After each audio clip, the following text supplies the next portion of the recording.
¿Estamos, hermano Mario? Perfecto. Invito al pueblo a ver sus Biblias en el libro de Juan, capítulo 2, del verso 1 hasta el 12. Son pocos versículos. Juan, capítulo 2, del verso 1 al 12.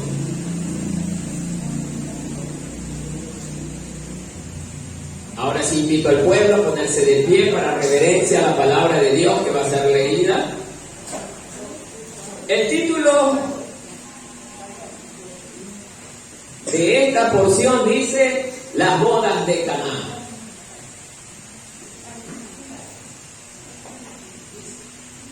Yo empiezo leyendo el primer versículo y ustedes van leyendo el siguiente, ¿no? Al tercer día se hicieron unas bodas en Caná de Galilea y estaba allí la madre de Jesús. Ustedes. Y fueron también invitados a las bodas Jesús y sus discípulos. Y faltando el vino, la madre de Jesús le dijo: no tienen vino.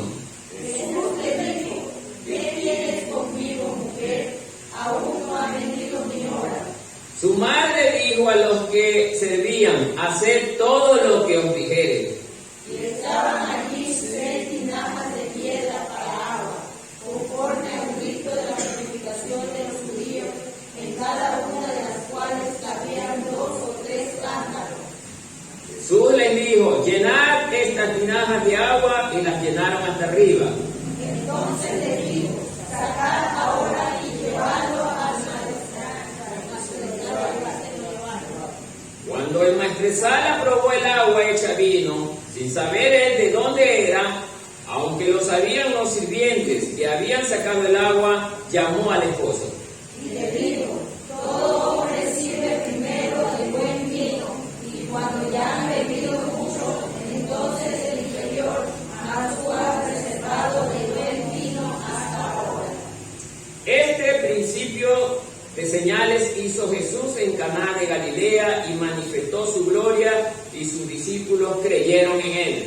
Después de esto descendieron a Capernaum, Madres, hermanos, sus discípulos, y estuvieron allí no muchos días. Hasta allí la lectura de esta sección.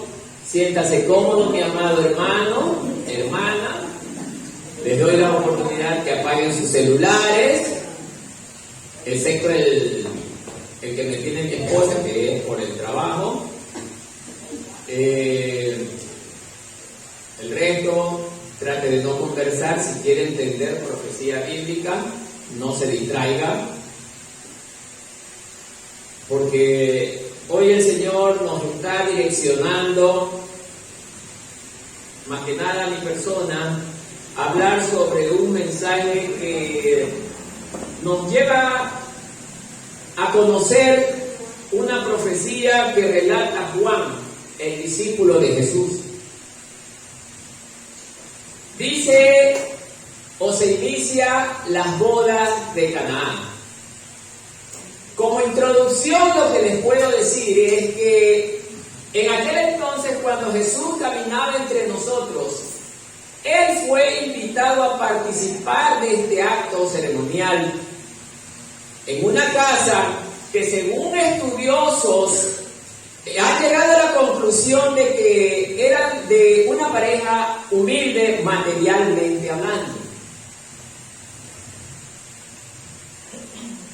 Ellos invitan a Jesús y ha llevado a la conclusión a muchos estudiosos de que quizás esta pareja conocía muy bien quién era Jesús. Y ellos se tienen que haber dado cuenta que la visita de Jesús en aquel evento tenía mucha importancia para esta pareja. Pero aún Jesús todavía había empezado su ministerio de milagros y todas las cosas que tiene registrada la Biblia en cuanto Él estuvo aquí. Bien. Antes de continuar con toda esta explicación, primero, como es costumbre de mi parte, vamos a ver los elementos que intervienen en este mensaje. Y sí me gustaría que el pueblo vaya notando, porque son elementos que van a ser preguntados en el día de enseñanza bíblica. Uno de los elementos principales es la tierra de Canaán. ¿Cuál es el significado de Canaán? Dice que la palabra Canaán significa caña. Así de simple, caña. Tiene ese significado. Y este era un lugar que constituye el escenario justamente donde Cristo realizó su primer milagro. Ahora, la ubicación de Canaán, ¿dónde se encuentra ubicado? También los registros geográficos nos hablan de que Canaán era una pequeña aldea de Galilea. Así dice, una pequeña aldea de Galilea.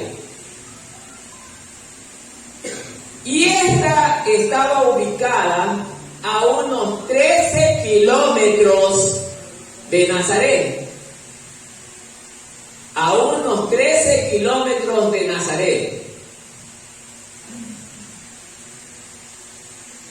Y se le especifica como Caná de Galilea. ¿Por qué? Porque en otra parte, en este caso en Tiro, también habría otra tierra llamada Canaán. Por eso es que en la Biblia se le pone Canaán de Galilea para que se refiera al Canaán que estaba en Galilea, no al Canaán que estaba en Tiro. Hay otro Canaán que también estaba en Tiro. Entonces eso es bueno conocer, hermanos queridos.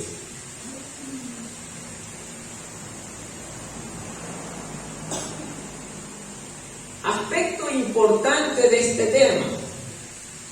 Una de las cosas importantes que destaca este tema es que es el único tema que dentro de los evangelios está en el libro de Juan. Los tres evangelios, Mateo, Marcos y Lucas, no lo registran. ¿Por qué? Porque los tres evangelios sinópticos, Mateo, Marcos y Lucas, llevan un mensaje ¿para quién? Para el que no conoce a Cristo.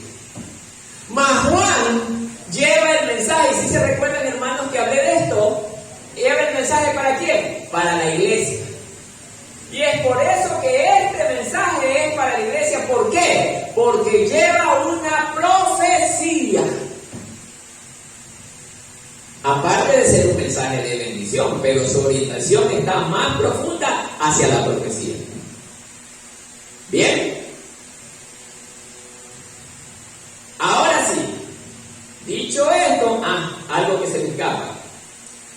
Vemos que en esta lectura vimos 6 cántaros de piedra. 6 cántaros de piedra. Sobre estos cántaros hay muchas deducciones o conclusiones de muchos estudiosos, pero la que más se asemeja es que estos cántaros representan ¿a quién? Al hombre. Al hombre con un corazón de piedra, porque esos cántaros eran de piedra. Y lo más interesante es que estos cántaros siempre eran 6. Y usted se preguntará por qué eran 6. Porque 6 es el número de hombre. En el 6º día fue creado el hombre. Ahora, anote allí también. El agua que contenían estas cisternas, perdón, yo le dije cántaro, ¿no? No, es cisterna, perdón, cisterna. No cántaro. Cisterna. ¿Ya?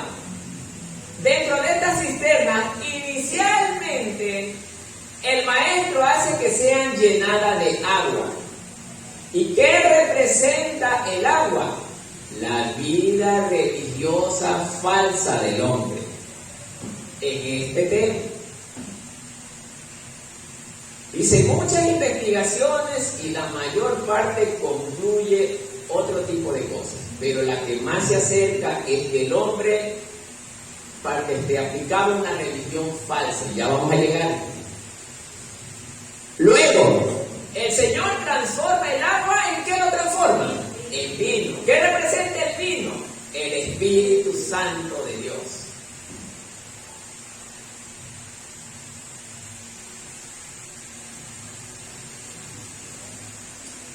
Bien, no se me escapa ningún detalle. Hasta allí. ¿Me dan un segundo, por favor? Hermana Janet.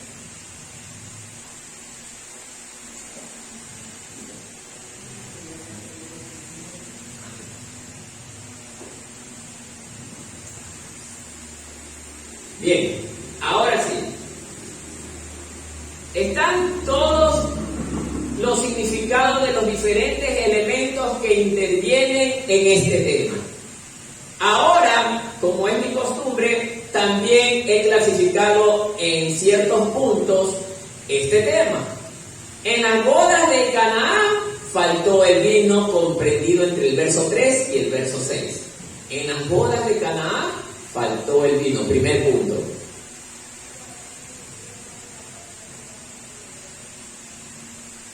Bien, ahora sí, hermanos amados. El primer versículo dice: al tercer día se inicia unas bodas en Canaán de Galilea y estaba allí la madre de Jesús. Empieza Juan narrando un tercer día. Y usted se ha predicado partiendo desde qué día.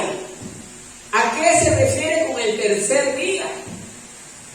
Si estamos viendo en este relato que el primer milagro que Jesús realiza es transformar el agua en vino, esto equivale a decir que en esa semana que Jesús estaba participando de este evento, estaba iniciando su ministerio.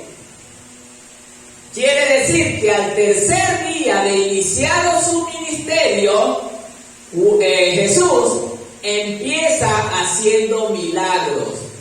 ¿Pero por qué? ¿Por voluntad propia? Vemos que no. Y ya vamos a ir viéndolo más adelante porque decimos que no. Y también enfoca este versículo que estaba allí la madre de Jesús. Esto de la madre de Jesús también me causó mucha impresión. A medida que voy avanzando en el tema, vamos a ir viendo qué es esto, por qué Juan dice la madre de Jesús. Y no como las religiones tradicionales dicen la madre de Dios. Esto tiene un significado muy importante, hermanos. Entonces, amados hermanos, primero era una boda de Canaán. Pero ¿por qué expresamente tenía que ser en una boda el relato y el enfoque de Juan sobre un tema tan importante que es el primer milagro de Jesús? No lo entendía hasta que hice un estudio profundo y nos dimos cuenta que los judíos tenían como costumbre celebrar las bodas como un acto de lo más importante en esa sociedad. Un matrimonio o una boda realizada en la cultura judía era tan especial que estas fiestas duraban no solo un día, a veces llegaban a durar hasta 3 días. Mire qué importante era esta ceremonia en aquella tierra, que los novios eran como que se hubiera casado el mismo presidente de la República. Ellos eran felicitados no solo por los que vivían alrededor del hogar de ellos o los familiares y conocidos, eran felicitados por personas que aún ni siquiera los conocían. Para los judíos este evento era un evento tan importante, tan representativo, que a pesar de esto, gente que ni siquiera los conocía, les hacían presentes y les hacían regalos. Si aquí se casa una pareja, el que no los conoce ni me interesa, ni me va ni me viene. Seamos prácticos en decir esto, hermano. Se están casando, ok, está bien. Pero allá tenía mucha importancia el matrimonio. Quiere decir que esta gente era tan apegada a la ley de Dios que cuando había un acto deshonesto dentro del matrimonio, ellos aplicaban la ley. Por eso rápido me salté a la parte donde los fariseos le llevan a una mujer vista en el acto del adulterio. ¿Y qué querían hacer los escribas y fariseos? Apedrearla. Ellos estaban queriendo cumplir la ley así, a rajatabla. Pero eran tan hipócritas que ellos no la cumplían. Pero bueno, no vamos a entrar en ese punto que no es el tema de hoy. Entonces, amados hermanos, por esa razón, Juan empieza titulando esta sección Las bodas de Canaán.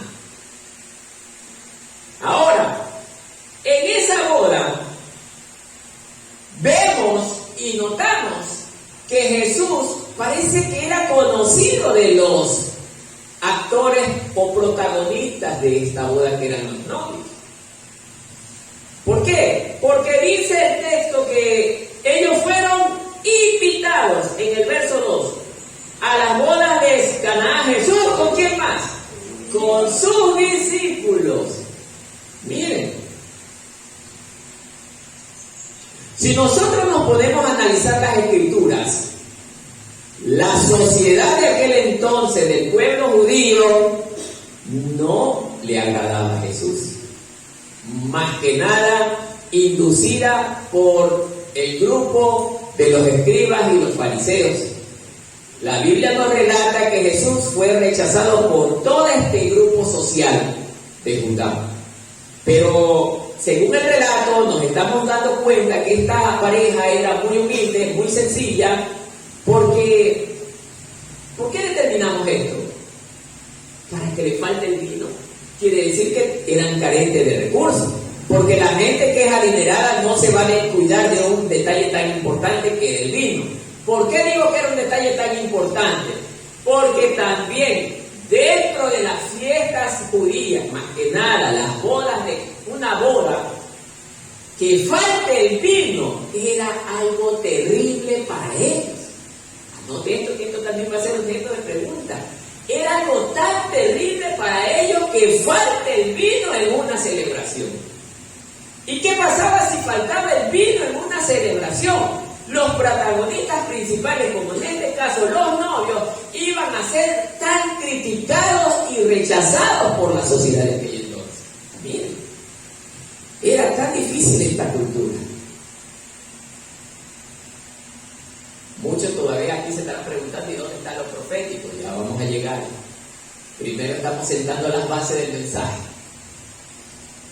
Entonces, amados hermanos,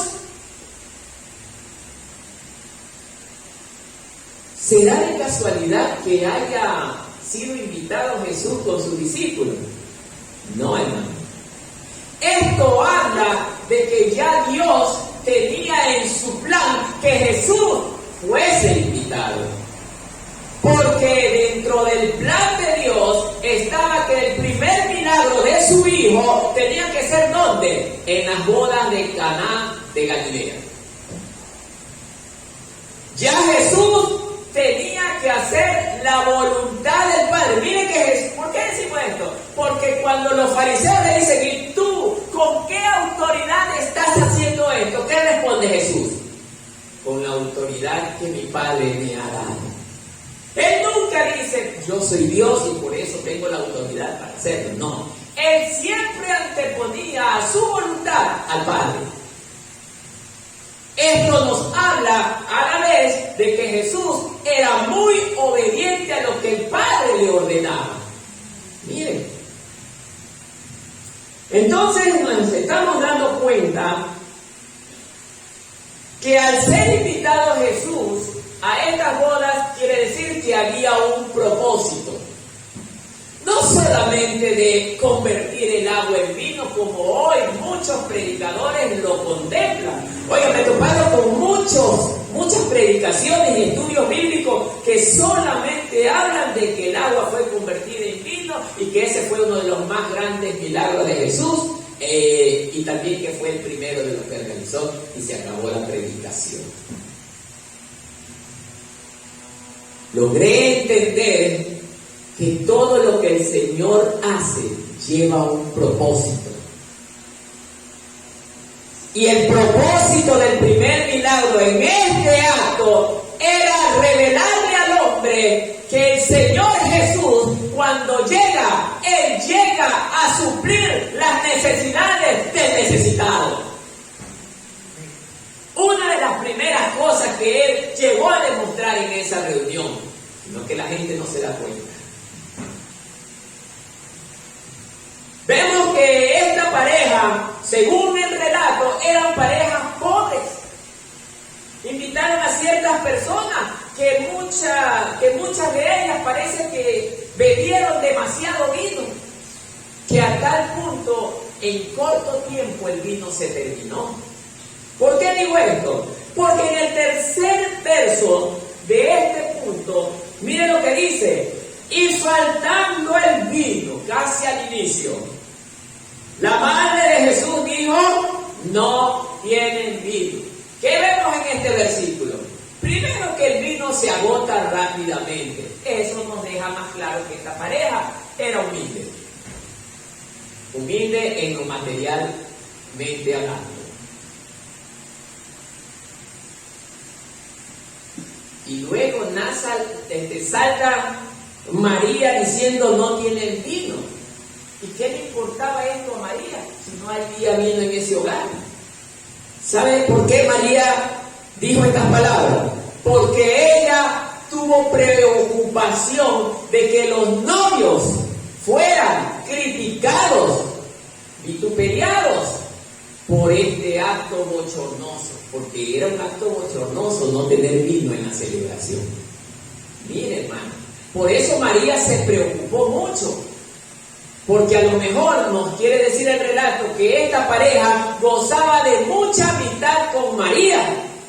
Para que María se preocupe, quiere decir que debe de haber habido un nexo de amistad muy fuerte entre ellos. ¿Y qué es lo que hace María en esta preocupación? Lo que ella quería evitar era que sus amigos sean criticados y pasen una vergüenza social, porque era una vergüenza social que iban a pasar.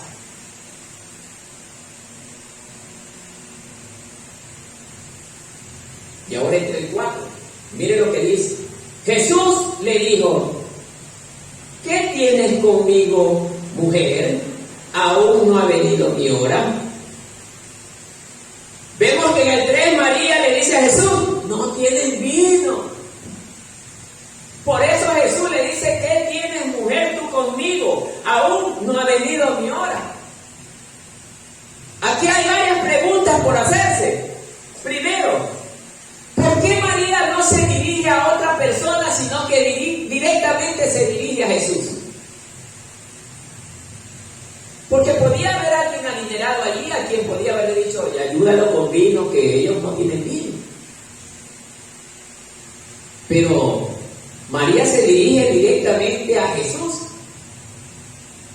Porque Dios puso en el corazón de María que ella directamente lo dijese a Jesús. ¿Para qué? Para que fuese cumplir en ese lugar la voluntad de Dios. Pero Jesús le dice, pero María no solamente le dice a él, sino que sabía que Jesús no era simplemente su hijo, sabía que era el Mesías. Ella ya lo sabía, pero ella no lo divulgó públicamente ni aún en la fiesta, sino que secretamente se acerca y le dice: el vino se ha terminado. Pero Jesús sabía y conocía con qué intención María le dice estas palabras. Pero Jesús le responde a la vez: aún no ha venido mi hora. ¿Y a qué hora se referirá esto? Ni siquiera los predicadores concluían en esto. Muchos de ellos decían: a la hora de su muerte. No es eso. Era a la hora de su ministerio. Por eso en esa semana Jesús estaba empezando su ministerio. llamando primero a sus discípulos. Pero todavía no era el tiempo de hacer los milagros. Porque esto ocurre al tercer día de iniciado su ministerio. Miren, hermano.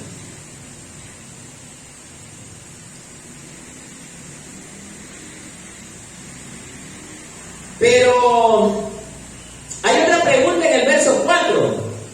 ¿Pero por qué Jesús no le dice madre? Sino que le dice, mire, mujer. ¿Por qué? Porque Él es Dios.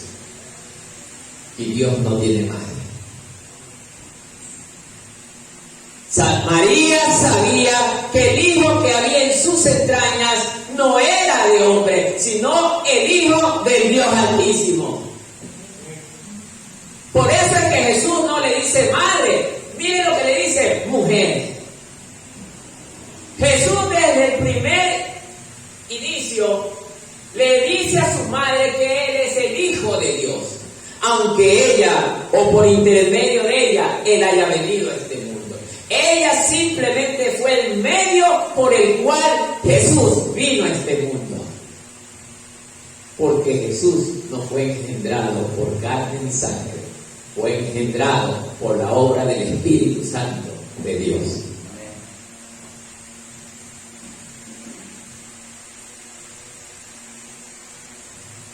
5. Su madre dijo a los que servían, haced todo lo que os dijere. ¿Alguien se da cuenta de esto? Ahí ya comienza a llevar el primer mensaje profético. El primer mensaje profético. Su madre dijo a los que servían, haced todo lo que os dijere. En ese entonces la iglesia todavía no estaba.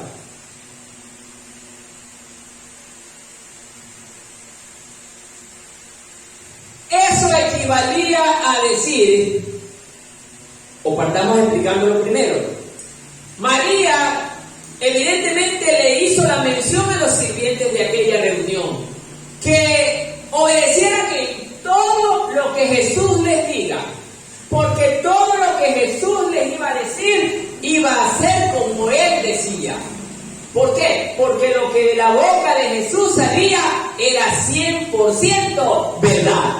Él dijo, yo soy el camino, la verdad y la vida, y nadie llega al Padre sino por mí. Él en su boca tenía 100% la verdad, hermano. Por eso parte María diciéndole esto a los sirvientes. La profecía es que Él iba a ser la cabeza principal de la iglesia, y todos los que somos parte de la iglesia somos siervos de Dios. ¿Se da cuenta, hermano? Siervos de Dios. Por eso María dice, hagan todo lo que Él les diga. Y ahora, en esta mañana, el Señor ha puesto en mi corazón que les diga, hagan todo lo que el Señor dice a través de su palabra. No duden de nada de lo que Jesús les está enseñando en esta mañana a través de su palabra, porque en Él está la verdad y Él es la verdad. Jesús, Él es la cabeza de la iglesia. Nosotros formamos el cuerpo que es la iglesia. Era una profecía de que la iglesia ya estaba para ser levantada o edificada, no levantada, edificada.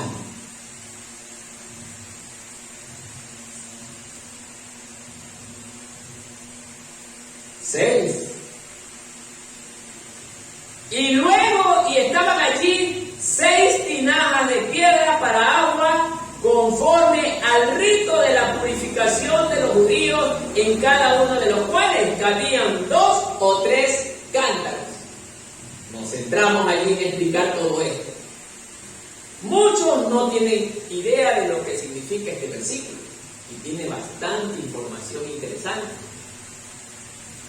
Y estaban allí 6 tinajas que representaban 6 tinajas, el número de hombre. El número de hombre.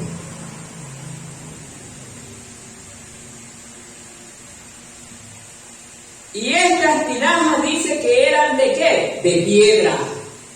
¿Qué representa esa tinaja de piedra? Al hombre. Al hombre, a usted o a mí. Mire, antes de conocer a Cristo. ¿Para qué? Para ser llenados ¿con qué? Con agua.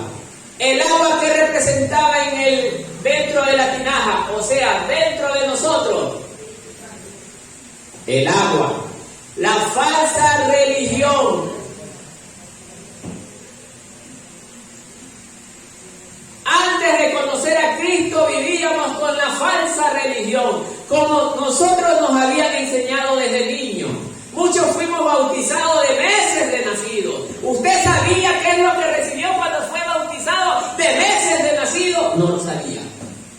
Y nosotros deberíamos de tener conciencia a la hora del bautizo en agua, qué es lo que estamos haciendo. Porque el bautizo en agua representa un pacto con Dios. Por eso no puede ser aceptable que la persona que se haya bautizado de adulto en los caminos del Señor siga cometiendo pecado. Wow. Y es lo que vemos en abundancia en las congregaciones. Gente que se ha bautizado, incluso ha sido bautizado por pastores corrompidos. Pastores que andan en actos que causan vergüenza. Y sin embargo bautizan. Y ellos se dejan bautizar de estas personas. Y sin darse cuenta que están cayendo en maldición. ¿Por qué? Porque un pacto roto con Dios es caer en maldición, hermano. Cuando nosotros nos bautizamos, ¿qué es lo que le estamos diciendo a Dios al sumergirnos en el agua? ¿Qué le estamos diciendo a Dios, pueblo del Señor? Estamos muriendo para el mundo. Estamos muriendo para el mundo, Señor. Ya no queremos saber más de este mundo. Y cuando emergemos, ¿qué le estamos diciendo a Dios? Ahora estamos viviendo para ti, Señor. Ese es el pacto que usted está haciendo con Dios al bautizarse. Ya no más para el mundo, ya no más pecado. Pero ¿cómo es posible que aún siendo ministros de Dios sigamos pecando? Ni siquiera sin darnos cuenta, en la mayor parte de las ocasiones, con causa de conocimiento. Por eso es que el agua en esta ocasión nos representa la falsa religión en el cuerpo del hombre. Por eso la tinaja de piedra es el hombre. El agua es lo que el hombre contiene, la falsa religión. ¿Ah? Nuestras vidas antes de conocer a Cristo eran verdaderamente sin esperanza. Hacíamos cosas que verdaderamente nos daban muchos problemas. Habían cosas que hacíamos que verdaderamente nos alejaban de Dios, hermano. Muchos llegábamos a las iglesias, tradicionalmente hablando, simplemente por estar en un culto más. Hoy día quizás, no sé si algunos de ustedes estén aquí, solo por compromiso. No sé cuántos aquí estén porque verdaderamente aquí les gusta estar. Pero solo usted lo sabe y Dios lo sabe. Pero si usted está aquí en esta mañana, déjeme decirle de esa manera que solamente por un culto más usted es semejante a esa tinaja de piedra y contiene la falsa religión. Porque dice el primer mandamiento que debemos amar a Dios por sobre todas las cosas del mundo.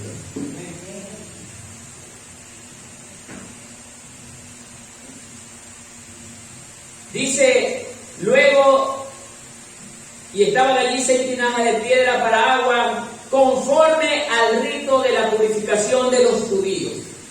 Los judíos tenían un rito de purificación que la Biblia lo contempla, pero yo lo he resumido porque es muy largo.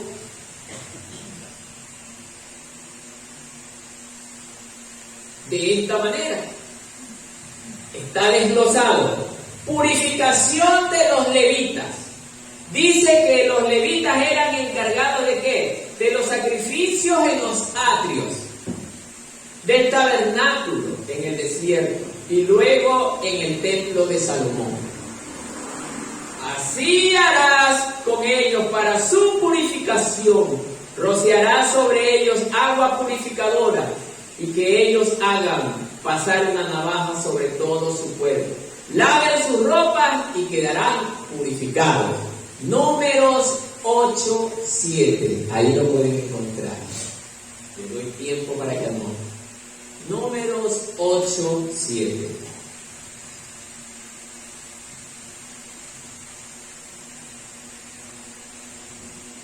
Luego viene la purificación del agua. Los sacrificios en los atrios eran sacrificios completos, hasta hacerse ceniza de animales, de donde se extraían las cenizas para mezclarlas con agua, para hacer el agua purificadora. Miren, no importa si no vas a anotar, el video será subido y él te lo vuelve a leer, a escuchártelo.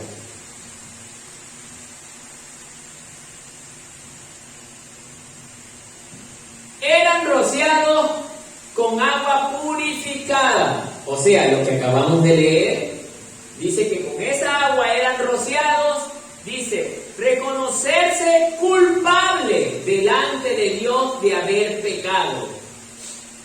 2, arrepentirse. 3, buscar la reconciliación. Esto está en Números 19:17. Números 19:17. Seguimos. Les afeitaban todo el cuerpo. Esa era parte de la purificación, mire. Era dejar al descubierto la carne.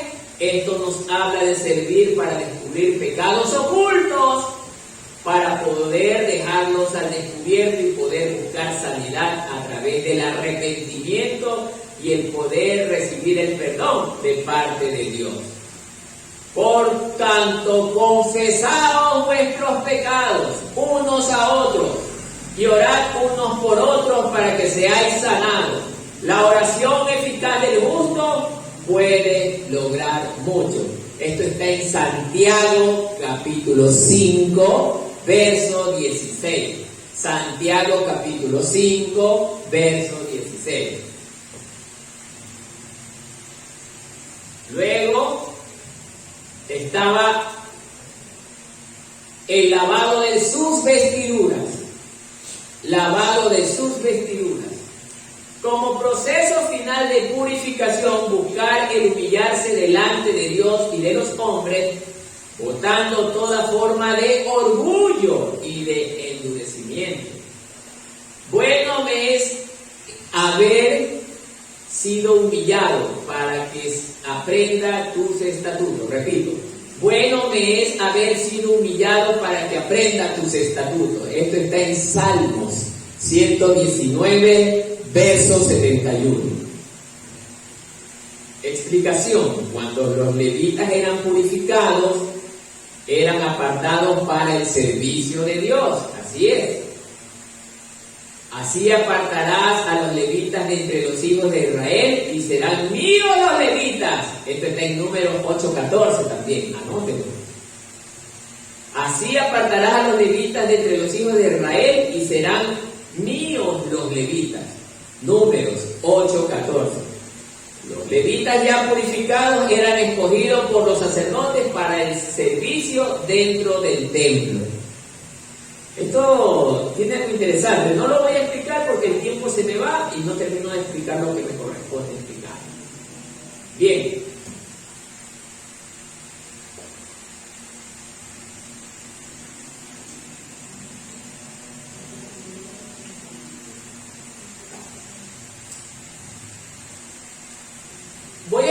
el porqué de los 6 o de las 6 tinajas de piedra. Dice que el número 6 evoca la imperfección, lo incompleto. Mire, la piedra evoca las tablas de la piedra de la ley del Sinaí y los corazones de piedra de que hablaba el profeta Ezequiel. Ahora sí se dan cuenta por qué yo sí he designado que puede ser el corazón o el hombre la tinaja de piedra, porque guarda relación. Bien, volvamos. Ahora sí. Entonces vemos que estas tinajas, explicando muy cortamente, vemos que los judíos tenían la tradición de tener 6 tinajas llenas de agua para la purificación. ¿En qué consistía la purificación? Sucedía que cuando una X persona de la cultura judía recibía a un visitante que venía a 3, 2 o 4 días de camino, generalmente esta gente venía con las sandalias o los calzados muy sucios, llenos de polvo. Acuérdense que en esos tiempos no había calles asfaltadas como las que hoy hay. Eran caminos muy polvosos. Entonces esta gente cuando caminaba, quizás a veces no caminaban solamente por caminos polvosos, pueden haber cruzado áreas montosas o con diferentes tipos de material que podía ensuciar su calzado. Entonces, mire qué pasaba cuando la persona que recibía al visitante y le veía los pies sucios, ¿qué hacía? Lo ayudaba en la limpieza de los pies, o el lavado de los pies, o les permitía que ellos se limpiaran y se purificaban. ¿Por qué? Porque los judíos tenían la creencia de que si estaban sucios externamente, ofendían a Dios. Por eso que los escribas y fariseos eran tan enfáticos con el lavado de manos. Por eso le dijeron a Jesús: oye, ¿y por qué tus discípulos comen con las manos sucias? Creyendo ellos que con las manos el alma del hombre se contaminaba, y no era así. Y a veces las malas interpretaciones nos llevan a cometer tremendas deducciones horrorosas. Por eso nosotros tenemos que ser muy estudiosos de la frase, la palabra, donde hay un punto, donde hay una coma, donde está el contexto anterior como el posterior, para saber el significado de la frasecita que estamos leyendo. Y quiero enfocarme en ese pedacito. Una frase que es muy común usada por muchos evangélicos: y no juzgues para que no seas juzgado. Y allí se quedaron y con eso la agarraron. ¿Para qué? Para frenar pues la reprensión de parte de Dios. ¿Cuándo le sacan ese versículo? Cuando la persona es corregida de que anda mal delante de Dios. No juzgues. Cuando alguien le está haciendo ver que está mal delante de Dios. Y cuando usted le diga eso, Dios te reprenda, Satanás. Porque Satanás da doble sentido a la palabra. Ese versículo o ese pedazo representa que únicamente yo puedo juzgar cuando esté libre de hacer tales cosas. Si yo voy a juzgar a un ladrón, a decirle: oye, ¿por qué robas? Y yo soy ladrón, como que me quedaría grande ese consejo, ¿no es cierto? Entonces, hermanos, a eso se refiere ese mensaje o ese versículo. Volviendo. Dice que conforme a la purificación de los judíos, luego dice: en cada una de las cuales cabían 2 o 3 cántaros. ¿A qué se refiere esto? Que una tinaja tenía la capacidad de albergar 3 cántaros de agua. 3 cántaros de agua. Realizando muchas investigaciones llegué a tal conclusión de que cada cántaro albergaba en su interior una capacidad de 40 litros de agua. Y si me dice que este recipiente de piedra alberga 3 cántaros, ¿cuántos litros de agua alberga en su totalidad? 120 litros. 4 por 3, 12. Entonces eran grandes. Y esas tinajas fueron transformadas en vino, que quedó vino en abundancia y para todos y para la cantidad de días que duró la fiesta. ¿Qué quiere decir esto? Muchos lo ven en el lado de la borrachera. ¡Guau! Tenemos mucha aguardiente para 3 días. Pero los hijos de Dios lo vemos. Dios es el proveedor del hombre necesitado, y lo que el hombre poco tiene, Dios te lo da en abundancia hasta que sobreabunda. Mire, hermano, Dios nos da en abundancia. En Él no hay escasez. Pero siempre y cuando yo le crea y viva obedeciéndole a Él. Amén. Esto me hizo recordar de Moisés cuando Faraón le dice: ve, hermano mío, que tu Dios te proteja en medio de este desierto, y a ver si las langostas y las serpientes se dejan gobernar por ti. Se burló. Faraón creyó que Moisés iba a morir en el desierto, porque él estaba consciente que el único proveedor que ellos tenían eran sus dioses falsos. Faraón creía eso, pero no sabía que el Dios de Moisés era el Dios de lo imposible. Era el Dios que hace posible lo que para el hombre es imposible. Para Faraón era imposible sobrevivir en el desierto, pero el poder de Dios conservó a Moisés. El poder de Dios dio de beber agua a Moisés en el desierto. ¿Se dan cuenta, hermanos? Muchos han entrado en ese desierto, muchos han muerto en ese desierto, porque efectivamente, humanamente hablando, el hombre tiene la muerte segura en el desierto. Pero el hombre de Dios, aunque sean 3 desiertos como ese, Dios lo sostiene y lo mantiene hasta el final del camino, hermano.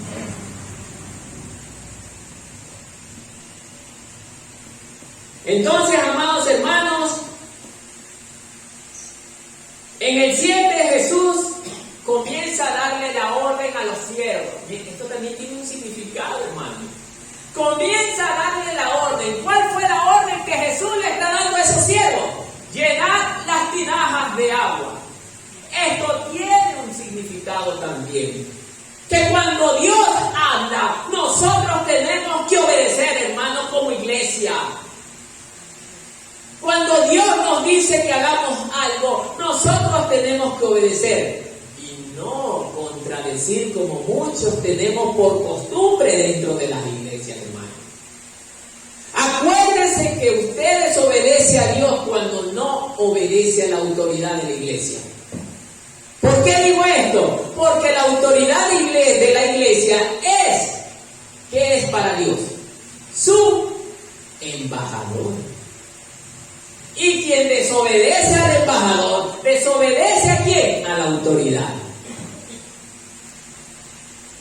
Entonces, amados hermanos, aquí hay otro mensaje para la iglesia. Obedezcan como estos hombres obedecieron a Jesús.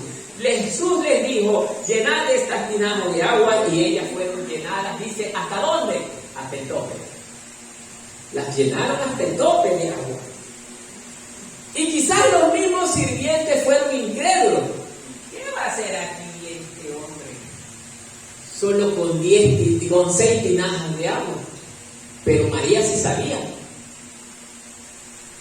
Sigamos el relato a ver qué seguimos viendo. Dice en el 8: entonces les dijo: sacad ahora y llevadlo al maestresala.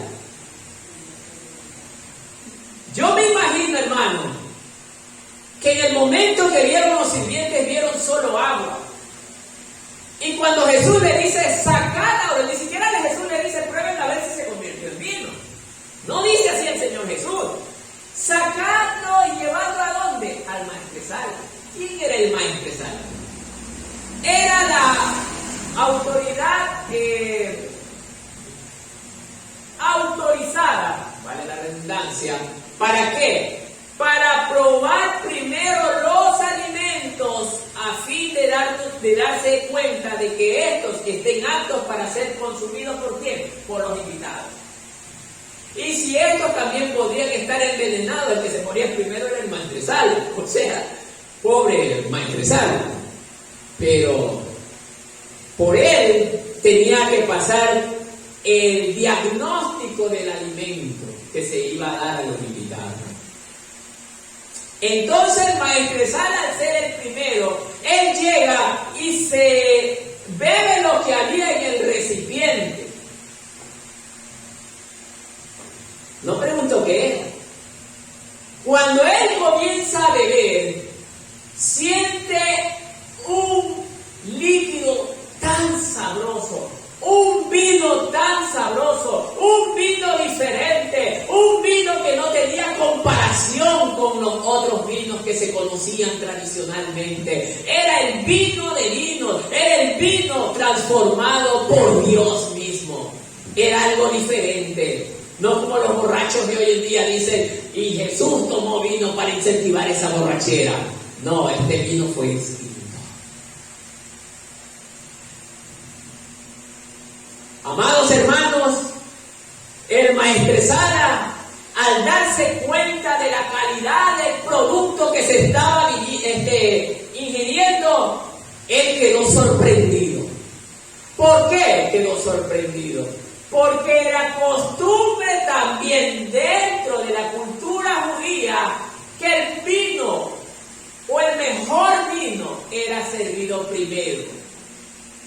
El mejor vino era servido primero. ¿Por qué? Había un porqué. Porque después de haber bebido cierta cantidad de vino, mucha gente ya quedaba en un estado que le era difícil poder detectar el vino falso del vino bueno. Y al final ellos daban el vino falso. Esa era la costumbre judía. Pero ¿qué dice el maestresala? Vamos viendo qué dice. Y se lo llevaron. 9. Cuando el maestresala probó el agua hecha vino, sin saber él de dónde era, aunque lo sabían los sirvientes que habían sacado el agua, llamó al esposo. ¿Por qué llamó al esposo? Porque estaba sorprendido. 10. Y le dijo, todo hombre sirve primero el buen vino, así es la costumbre, y cuando hayan bebido mucho, entonces el inferior viene después. Mas tú has reservado el buen vino para el final, o sea, hasta ahora. Y esto también tiene otro mensaje, que tampoco creo que se da cuenta el pueblo. Es que Jesús también vino a romper con la tradición de los hombres. En muchas ocasiones, no en todas, pero en muchas ocasiones vino a romper con la tradición de los hombres.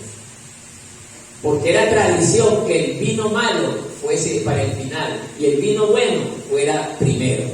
Pero esta vez el vino bueno quedó para el final, mas el malo fue consumido primero.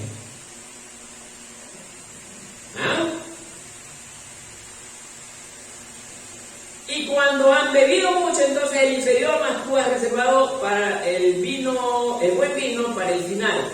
11. Este principio de señales hizo Jesús en Caná de Galilea y manifestó su gloria y sus discípulos creyeron en él. Allí Jesús prácticamente comienza su ministerio ¿de qué? De milagros. Comienza haciendo milagros. Pero vemos que estos milagros no solamente convencen a sus discípulos, de que él era el Hijo de Dios. Vemos que habían ahí unos sirvientes que estaban repartiendo el vino. Y ellos vieron cuando Jesús hizo llenar las tinajas de agua y estas se volvieron vino. No lo dice Juan, pero se concluye que estos hombres también tienen que haberse convertido al Señor, porque vieron un gran milagro, imposible para los hombres. Y eso tiene que haber sido uno de los más grandes comentarios en esa boda. Y quizás muchos también pudo haberlos llevado a seguir a Jesús. Sigamos.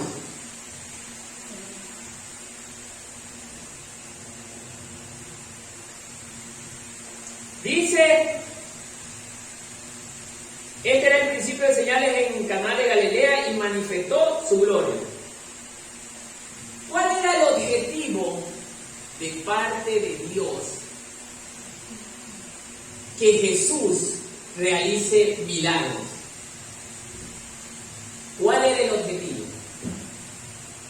Es que en la profecía del Antiguo Testamento ya se hablaba que para reconocer al Mesías, él tenía que realizar grandes milagros, cosas que hombre normal no puede hacerlo. Entonces, amados hermanos, esa era una de las formas de reconocer al Mesías. ¿Por qué reconocerlo? Porque de ahí se iba a entender que él era el Mesías esperado, el Hijo de Dios, el mismo Dios encarnado en hombre.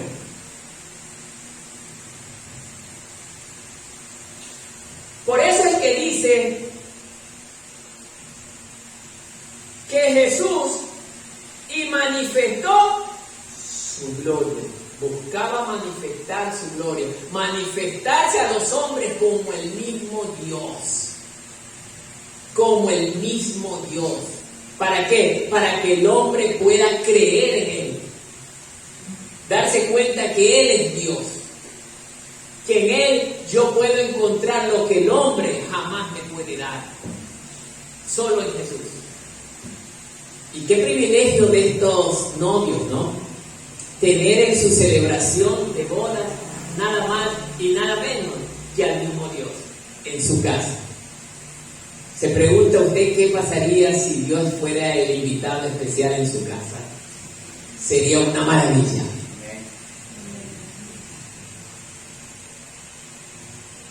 Y sus discípulos, miren lo que dice, creyeron en él. Eso sirvió para, ahora sí, sellar que él es el mismo Dios. Él es el Mesías que hemos estado esperando. Él es. Ni los profetas tuvieron la facultad de hacer tales cosas. Solo Jesús. ¿Se dan cuenta? 12. Después de esto dice, descendieron a Capernaum, él, su madre, sus hermanos y sus discípulos, y estuvieron allí no muchos días.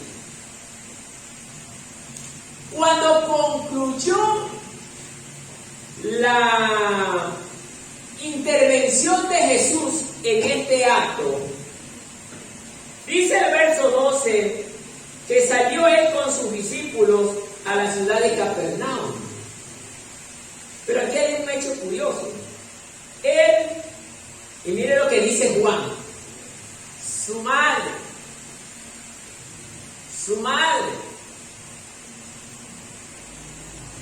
Es verdad que Jesús nace del vientre de María, pero volvemos a reiterar, no como la religión tradicional enfoca a que Dios es el Hijo de María. No, Jesús, hombre, es el Hijo de María. Pero el Dios Todopoderoso no es Hijo de María, porque Dios no es creado. No es creado. Por eso Jesús le llama a María madre, mujer, aunque Juan le llama la madre. Y aquí hay que voy a explicar que un día en un estudio de la religión tradicional frente a un evangélico, este tema estaba en disputa. Hermanos, es verdad que la Biblia no detalla enfáticamente, así, literalmente, Jesús tuvo los hermanos de forma directa, hijos de José, no lo dice. Pero la religión tradicional dice que María tuvo a Jesús y que de allí no tuvo más hijos. Mentira del diablo. Sí tuvo más hijos. Porque si fuese así, que no haya tenido más hijos, mire lo que dice el relato aquí en el verso 12. Él, ¿quién es él? Jesús. Su madre, mire cómo detalla. Su madre, ¿cuál es su madre? María. Sus hermanos, los hijos o los otros hijos de María, y sus discípulos. Está haciendo una clasificación. María sí tuvo más hijos con José. A José le era prohibido tocar a María antes que Jesús naciera, porque Jesús tenía que nacer de una forma milagrosa. Pero después de que Jesús haya nacido, allí sí él con María podían ya tener la unidad física que es permitido en el acto del matrimonio. O sea, era normal y era correcto que María se entregara a su esposo y por ello procree más hijos. La religión tradicional lo niega. Oiga, y muchos evangélicos han caído en este engaño, les diré. Muchos evangélicos no han tenido argumento para sostener esto, hermano, porque no leen bien. Mateo 1:25 para corroborar, hermano. Mateo 1:25, vámonos donde nos dice el hermano. Pero no la conoció hasta que dio a luz a su hijo primogénito y le puso por nombre Jesús. ¿Qué era esto de conocer? ¿Conocer de vista? Intimidad. No, intimidad. Permitida dentro del vínculo matrimonial. Muy interesante. Pero no la conoció hasta que dio a luz a su hijo primogénito y le puso por nombre Jesús. O sea, si le dice, pero no la conoció hasta, hay un tope. Amén. Ya, cuando Jesús nació, luego de que Jesús nace, allí ya ellos tuvieron intimidad y por ende llegaron más hijos. Y este es el argumento para cuando uno está con el hermano. ¿Se dan cuenta? Así es, hermanos. Entonces, este es un estudio precioso, hermano. Y evangélicos están cayendo con esto, hermano. Evangélicos y pastores. Por eso, amados hermanos, nosotros debemos aprender a darnos cuenta, hermanos queridos, que Dios es sabio. Por alguna razón, Dios no detalla en la Biblia ni su fecha de nacimiento. No detalla de forma directa la lista de hermanos que tuvo. Aunque en parte de la Biblia sí los menciona. Pero hay una confusión. ¿Por qué? Porque muchos estudiosos usan las culturas judías. Porque en la cultura judía se llamaba también hermano a cualquier persona. Y ellos se basan en eso. Es que en la cultura judía también se refería a hermano, al de la misma religión, al del mismo pueblo, al de la misma comunidad. Pero no, aquí está detallando esto el Señor. Amén, hermanos. Amén. Hasta allí nos vamos a quedar. Que la paz del Señor sea con todo el pueblo.